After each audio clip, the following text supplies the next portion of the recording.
درخواست کروں گا عمران خان صاحب سے کہ وہ اپنے دل کی بات کریں آپ سے.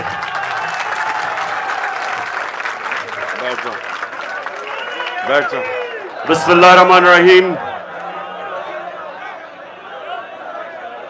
ایاک نعبد و ایاک نستعین. اچھا میرے کارکنوں، پہلے تو میں چیک کر لوں گا کدھر کدھر سے آپ سب آئے ہیں. لاہور ہمیشہ ادھر، اس کے بعد فیصل آباد، اس کے بعد کوٹدو. کمال ہے، کوٹدو سے بھی یہاں لوگ پہنچ گئے ہیں. اچھا، اور ممن سے ممن خیبر کی پچھلی لائن ہے، چپ کرو. دوسرا پچھلی خیبر ہے جی. خیبر اس کے پیچھے سوابی آئے گا. سوابی وہ گوجروں والا. کدھر؟ گوجروں والا. گجرا میاں والی. چلے شکر ہے میاں والی بھی پہنچ گیا یہاں. شکریہ. اچھا جی، اچھا آپ ٹائم کتنا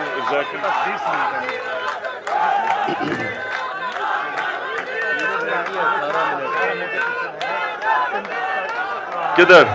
اوورسیز پر. اچھا ہمارے پاکستانی. جی شاہد بٹ صاحب، بڑی خوش ہوئی آپ کو دیکھ کے. عابد تنویر صاحب بہت شکریہ. تھوڑا ادھر ہو جانا. اچھا جی، اچھا آپ سنیں، میرے کارکنوں سنو. 17 منٹ ہے میرے پاس، 17 منٹ ہے. تو میں یہ چاہتا ہوں کہ میں اپنے نوجوانوں کو لیڈرز بنا دوں. تو کیونکہ پھر سے اچھا، میں باہر بھی لوگ ہیں، باہر بھی ہیں. اچھا باہر بھی ہمارے ٹائیگر باہر سن رہے ہیں، تو ان کے لیے بھی، ان سب کو میں آج، ہاں عمران ٹائیگرز بھی ہیں وہاں، اور میں ساروں کو آج سلام بھی پیش کرتا ہوں. اور جس طرح آپ نے یہاں پہرا دیا ہے، اگر آپ لوگ یہاں پہرا نہ دیتے تو ابھی تک میں جیل میں ہوتا. آپ کی وجہ سے ہے. میرے جو مخالف ہیں اس ملک کے نامور ڈاکو جرائم پیشہ لوگ ہیں، اور ان کے پیچھے ان کے ہینڈلرز ہیں، اور ان کو صرف ایک خوف، ان کی زندگی کا ایک خوف ہے کہ کہیں عمران خان الیکشن نہ جیت کے واپس آ جائے. اور اس کے لیے ہر قسم کی سازش چل رہی ہے. لیکن یاد رکھیں، قرآن میں اللہ کہتا ہے کہ ایک پلان انسان بناتا ہے اور دوسرا پلان، اور کامیاب ایک پلان ہوتا ہے صرف، اور وہ اللہ کا ہے. تو اس لیے اللہ ابھی تک ہمیں بچا کے یہاں لے آیا ہے. اور ماشاءاللہ آپ کی جو جماعت ہے پاکستان کی تاریخ میں پھر سے کہہ رہا ہوں، میری عمر تقریباً پاکستان سے 5 سال چھوٹی ہے. پاکستان کی تاریخ میں آج تک اس طرح کی جماعت جو چاروں صوبوں میں پہنچ گئی ہے، نیچے تک پہنچ گئی ہے، کسانوں میں پہنچ گئی ہے، مزدوروں میں، جو گھر گھر پہنچ گئی ہے، اور جو سب سے گھروں کے اندر، خواتین کے اندر پہنچ گئی ہے، نوجوانوں میں، ایسی کبھی پاکستان کی تاریخ میں جماعت نہیں آئی. اور جس کی وجہ سے یہ سب ڈرے ہوئے ہیں. تو میرا رمضان میں میری کوشش ہے کہ جو میرے کارکن یہاں آتے ہیں میں ان کی تربیت کروں، اور میں ان کو مستقبل کے لیڈر بناؤں. تو آج میں آپ کو لیڈر کی کوالٹی بنانا چاہتا ہوں کہ لیڈر کیا ہوتا ہے، اس پہ کیا صلاحیت ہونی چاہیے. تو سب سے دنیا کی تاریخ کا عظیم لیڈر کون تھا؟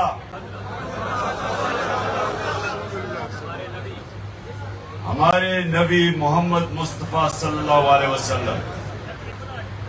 دنیا کی جب بھی لیڈرشپ کے اوپر کتاب لکھتے ہیں کہ کس نے سب سے زیادہ، کس کے کارنامے سب سے زیادہ تھے، تو کسی انسان، کسی لیڈر کے وہ کارنامے نہیں تھے، چاہے آپ مسلمان ہو یا نہ ہو، جو میرے نبی صلی اللہ علیہ وسلم کے تھے.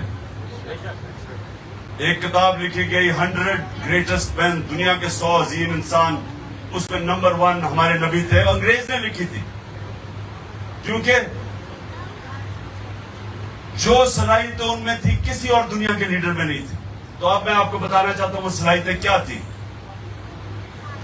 سب سے پہلے لیڈر کے کیریکٹر ہونا چاہیے. اگر لیڈر کا کیریکٹر نہیں ہے وہ لیڈر نہیں بن سکتا. ڈنڈے مار کے وہ لوگوں کو عزت نہیں کروا سکتا. اپنی عزت آتی ہے اس کے کیریکٹر سے، اور وہ کیریکٹر 2 چیزوں کے اوپر بیس ہوتا ہے، صادق اور امین. نبوت سے پہلے میرے نبی کو سب صادق اور امین کہتے تھے، اور ہر مسئلہ جب لوگ حل کرنا چاہتے تھے تو ان کے پاس جاتے تھے، کیونکہ ان کو پتا تھا وہ سچے بھی ہیں اور امانت دار بھی. یہ 2 کوالٹیز سب کے، اگر آپ اپنی عزت کروانا چاہتے ہیں، یہ 2 چیزیں اپنے اندر ڈال لیں. آسان نہیں ہے، سچ بولنا آسان نہیں ہے. ظالم کے سامنے سچ بولنا آسان نہیں ہے. سچ آپ کو طاقت دیتا ہے، کیونکہ اللہ الحق ہے، اللہ سچ ہے. جب آپ سچ بولتے ہیں وہ آپ کے ساتھ آگے کھڑا ہو جاتا ہے.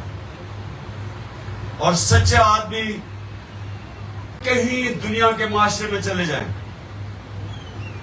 کیونکہ وہ رب العالمین ہے اور ہمارے نبی رحمت للعالمین ہے، سب انسانوں کے لیے رحمت بن کے آئے. تو جو ان کے راستے پہ چلے گا، اور پہلے تو وہ سچا، جب وہ سچ بولے گا، جہاں بھی دنیا میں چلے جائے آپ کی عزت ہوگی. ایک بوڑھا قریش آیا نبی صلی اللہ علیہ وسلم کے پاس اور کہا کہ اے نبی،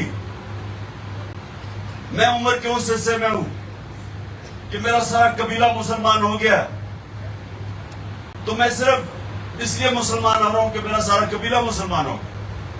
لیکن نبی مجھے ایک چیز بتا، ایک، کیونکہ میں اپنی عادتیں نہیں بدل سکتا، مجھے ایک چیز بتا کہ میں وہ کروں اور میں مسلمان ہو جاؤں. تو نبی صلی اللہ علیہ وسلم نے کہا سچ بولو. ایک چیز مسلمان ہونے کے لیے ہے تو سچ بولا کرو. سچ کی اتنی بڑی طاقت ہے، جھوٹے آدمی کی کوئی عزت نہیں ہے. جب کوئی انسان کہتا ہے کہ میری لندن تو چھوڑو، پاکستان بھی کوئی پراپرٹی نہیں ہے، اور 2 سال کے بعد اربوں روپے کی پراپرٹیز لندن میں نکلاتی ہیں، تو عزت نہیں لوگ کرتے، عزت نہیں کرتے. ہاں وہ تو اور چیزیں نکلتی آ رہی ہیں. لیکن سنیں ہم ادھر نہیں جا رہے. میں جو آپ کو کہہ رہا ہوں کہ پہلے تو سچ کی طاقت پہچانیں. سچ، ایک غیرت مند آدمی کیوں سچ بولتا ہے؟ اگر اس کا جھوٹ پکڑا جائے تو وہ ذلیل ہو جاتا ہے. تو اگر غیرت ہوگی تو ذلیل ہوگا، بے غیرت تو ذلیل ہی نہیں ہوگا. غیرت مند آدمی، چھوڑو ان کو، چھوڑو. اچھا دوسری چیز امانت دار، انصاف کرنا. یہ یاد رکھیں کہ انصاف کرنا یہ بھی آسان نہیں ہے. قرآن میں اللہ کہتا ہے، یہ ذرا آیت سن لیں. مجھے اس آیت نے بڑا متاثر کیا تھا جب میں نے یہ آیت پڑھی، کہ اپنے دشمنوں سے بھی اتنی نفرت نہ کرو کہ انصاف نہ کر سکو. یعنی اپنے دشمنوں سے بھی کسی سے اتنی نفرت نہ کرو کہ انصاف نہ کر سکو. یہ ہے زور انصاف کے اوپر. ماں باپ بھی اگر ماں باپ کے سامنے بھی ان کے خلاف بھی انصاف کرنا پڑے، انصاف کرو. ماں باپ کا کتنا رتبہ ہے ہمارے دین میں، لیکن انصاف کا کتنا اونچا رتبہ ہے اس سے. تو یہ 2 چیزیں اپنے یاد رکھیں. کہ جب بھی آئے، مثلا آپ جب کیپٹن بنے یا آپ کوئی یونین کاؤنسل کے ناظم بنے یا آگے جائیں ڈسٹرکٹ میں بنے یا ایم پی بنے یا ایم ایل اے بنے، یاد رکھیں آپ کے اوپر سب سے زیادہ لازم ہے کہ آپ انصاف کریں، کیونکہ اس کو لیڈر مانتے ہیں لوگ جب پتا ہے کہ وہ سفارشی نہیں کھلاتا، وہ انصاف کرتا ہے۔ جو انصاف نہیں کرتا اس کی عزت نہیں ہے۔ آج آپ پی ٹی آئی کو دیکھ لیں، تحریک انصاف کو، اور باقی جماعتوں کو دیکھ لیں، ایک جماعت میں سارے زرداری اور بھٹو اوپر بیٹھے ہوئے ہیں، دوسرے میں صرف شریف اوپر بیٹھے ہوئے ہیں۔ تحریک انصاف میں بتائیں کون سا عمران کا رشتہ دار اوپر بیٹھا ہوا ہے؟ کیونکہ ٹائم کم ہے، ٹائم کم ہے۔ تیسری چیز،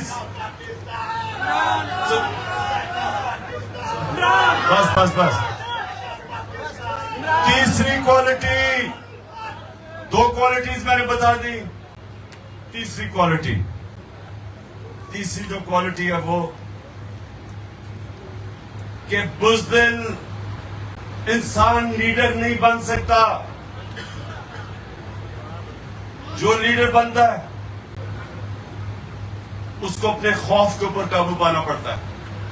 یہ نہیں کہ ہمیں خوف نہیں ہے، سب کو خوف ہوتا ہے، لیکن لیڈر تب بنے گا جب وہ خوف کے اوپر قابو پا لے۔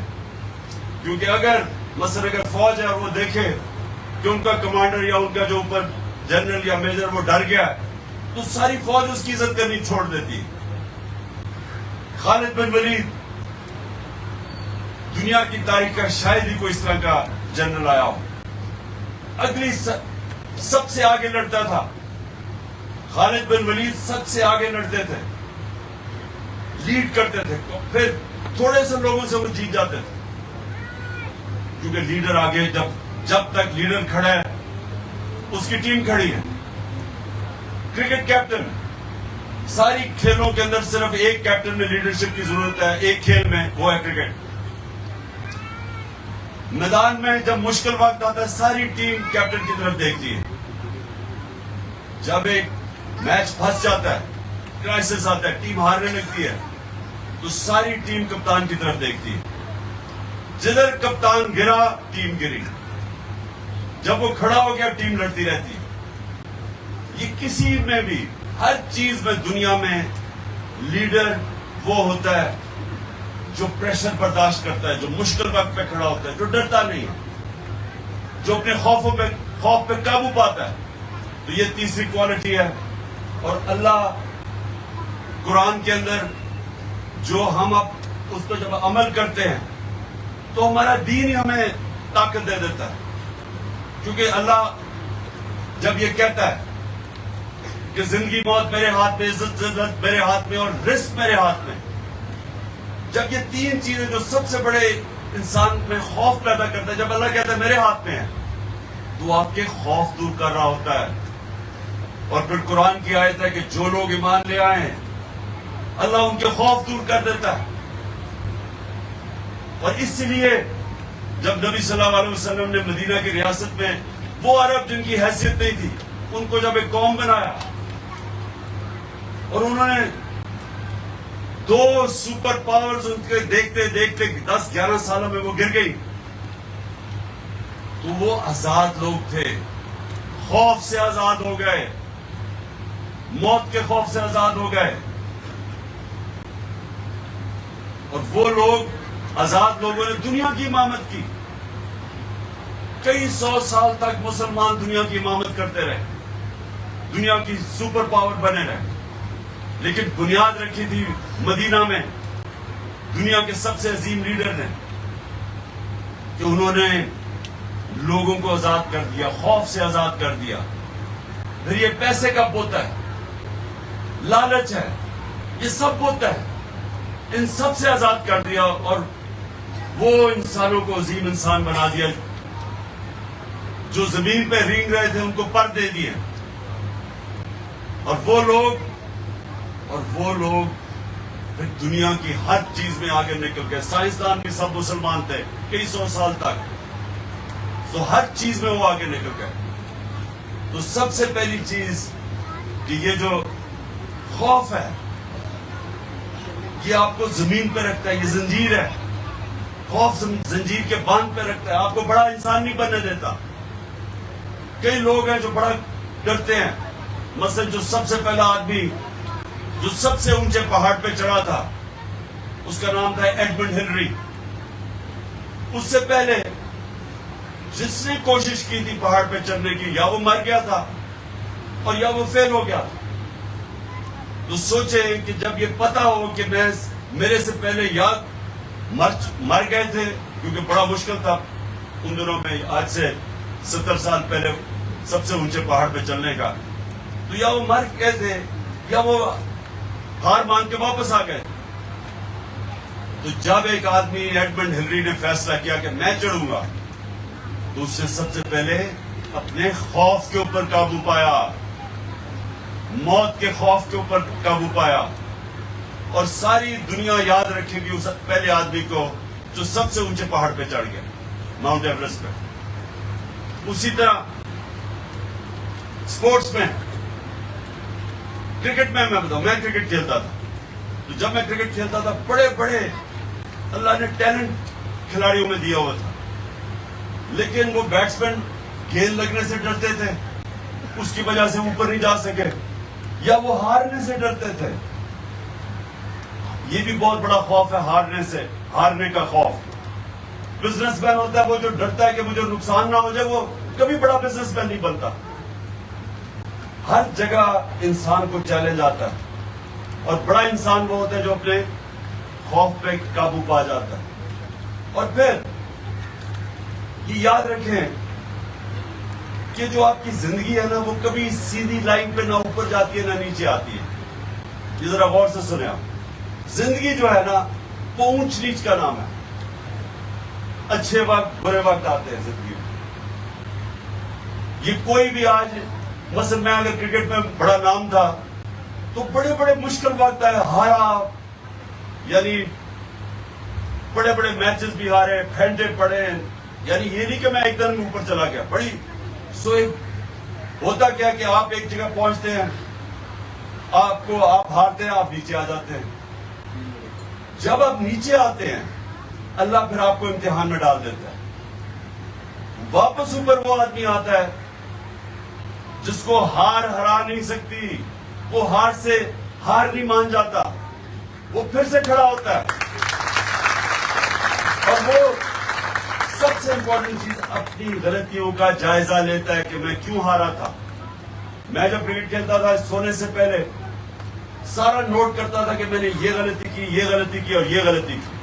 پھر میں جاتا تھا پریکٹس کر کے وہ اپنی غلطیوں کو دور کرنے کی کوشش کرتا تھا. کئی ایک ہفتے میں ہو جاتی تھی, کئی 6 مہینے میں ہوتی تھی غلطیاں دور, کئی 1 سال لگ جاتا تھا, اور کئی میری ایسی غلطی جو 3-4 سال لگے مجھے دور کرنے میں. لیکن اوپر تب آپ جاتے ہیں جب آپ اپنی غلطیوں کا جائزہ لے کے محنت کر کے دور کر کے پھر اوپر جاتے ہیں, اور پھر آپ اوپر جاتے رہتے ہیں. پھر آپ کو نقصان ہوتا ہے, پھر آپ کوئی کرتے ہیں, پھر اور اوپر چلے, اس طرح اوپر جاتے ہیں. کوئی یہ ہم جب بچپن میں جب 12-13 سال کا تھا تو میں یہ سوچتا تھا کہ میں ایک میچ دیکھنے گیا ہوں, ٹیسٹ میچ. انہوں نے کہا جی یہ کھلاڑی کب ہو گیا, میں نے ہاتھ کھڑا کیا, انہوں نے مجھے کھلا دیا اور میں سٹار بن گیا. یہ صرف خواب میں ہوتا ہے, ایسے اصل زندگی میں ایسے ہوتا نہیں ہے. زندگی ایک محنت اور مشکل کا نام ہے, زندگی ایک جدوجہد کا نام ہے. اور جب تک آپ اپنے آپ کو چیلنج کرتے رہتے ہیں آپ سیکھتے جاتے ہیں اور اوپر جاتے رہتے ہیں.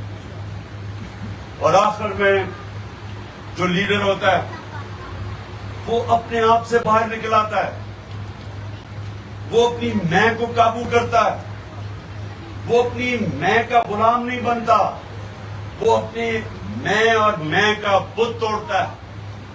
کوئی بھی بڑا لیڈر ہوتا ہے وہ اپنی ذات کے اندر جو اپنی سوچتا ہے وہ کبھی بڑا لیڈر نہیں بن سکتا. لہذا نبی صلی اللہ علیہ وسلم نے جب اتنی مشکلوں کے بعد سارا عرب ان کے نیچے آ گیا, سارے عرب کا مالک بن گئے مشکلوں کے بعد, تو عرفات میں جب آخری خطبہ دیتے ہیں اور جب اپنا خطبہ ختم کرتے ہیں اور کہتے ہیں ہم لوگوں سے کہ بتاؤ کہ میں نے دیانتداری سے اللہ کو آپ کا پیغام دیا, کیونکہ آج میں نے آپ کا اللہ کا پیغام مکمل کر دیا. تو سارے ہی لاکھ لوگوں کی آواز آئی کہ ہاں نبی آپ نے دیانتداری سے اللہ کا پیغام دیا ہمیں. پھر رونا شروع کر دیتے ہیں لوگ, کیونکہ ان کو ایک دم یہ سوچ آتی ہے کہ یہ اگر پیغام پورا کر دیا تو اب تو انہوں نے ہمارے میں رہنا نہیں ہے. یہ تو پیغام دینے کے لیے آئے تھے, یہ ذات کے لیے نہیں آئے تھے, یہ اپنے محل بنانے کے لیے, جائیدادیں بنانے کے نہیں آئے تھے, یہ تو ایک اللہ کا پیغام لے کے آئے تھے. اسی لیے آج تک اور جب تک دنیا رہے گی ہم ان کے لیے اپنی جانیں قربان دینے کے لیے تیار ہیں, کیونکہ وہ ہمارے لیے آئے تھے, اپنے لیے نہیں آئے تھے.